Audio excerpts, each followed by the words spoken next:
आज पढ़ेंगे परमाणु और अणु के बारे में। सबसे पहले जानते हैं परमाणु क्या होता है। किसी तत्व के सूक्ष्मतम कण जिनसे अणु बनते हैं तथा जो रासायनिक क्रियाओं में बिना अपघटित यानी बिना टूटे हुए, बिना खंडित हुए भाग लेते हैं, उन्हें परमाणु कहते हैं। परमाणु का आकार अति सूक्ष्म और वास्तविक द्रव्यमान बहुत ही कम होता है, तो आप यही लिखेंगे कहते हैं तक। इसके बाद देखिए परमाणु की आंतरिक संरचना, इसके अंदर की बनावट किस तरीके से होती है ये जान लेते हैं।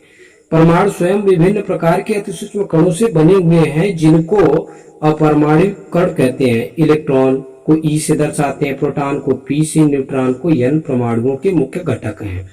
इलेक्ट्रॉन कैसा होता है? इलेक्ट्रॉन होता है ऋणावेशित, प्रोटॉन होता है धनावेशित और न्यूट्रॉन होता है विद्युत उदासीन। विद्युत उदासीन का मतलब न ही ऋणावेशित होता है न ही धनावेशित।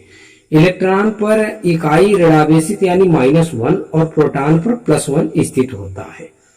इलेक्ट्रॉन का जो द्रव्यमान होता है वो हाइड्रोजन परमाणु के द्रव्यमान का लगभग 1/1837 और प्रोटॉन का जो द्रव्यमान होता है वो हाइड्रोजन परमाणु के द्रव्यमान के लगभग बराबर या कुछ कम, और न्यूट्रॉन का द्रव्यमान हाइड्रोजन परमाणु के द्रव्यमान के लगभग बराबर या कुछ अधिक होता है। तो आप आंतरिक संरचना में यहाँ तक लिख लेंगे तो आपको पूर्ण जानकारी प्राप्त हो जाएगी।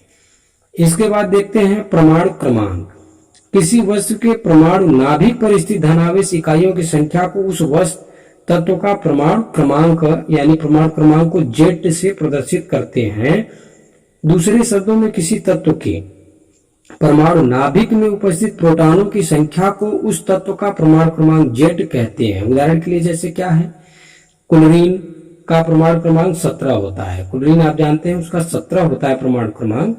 इस कथन से यह अभिप्राय है कि क्लोरीन परमाणु के नाभिक में 17 प्रोटॉन हैं। अब देखिए अगली जो हेडिंग है द्रव्यमान संख्या की।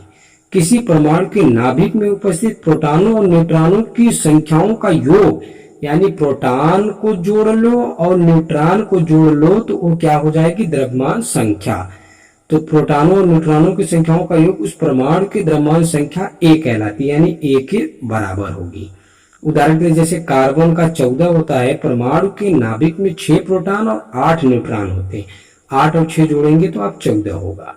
अतः कार्बन 14 परमाणु की द्रव्यमान संख्या 6 + 8 यानी 14 है। तो इसको दिखाएंगे C6 14 यानी द्रव्यमान संख्या 14 और परमाणु क्रमांक कितना हो गया? 6।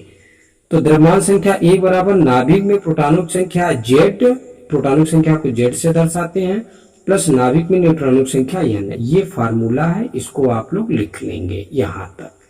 ठीक है, आज के लिए इतना ही, धन्यवाद।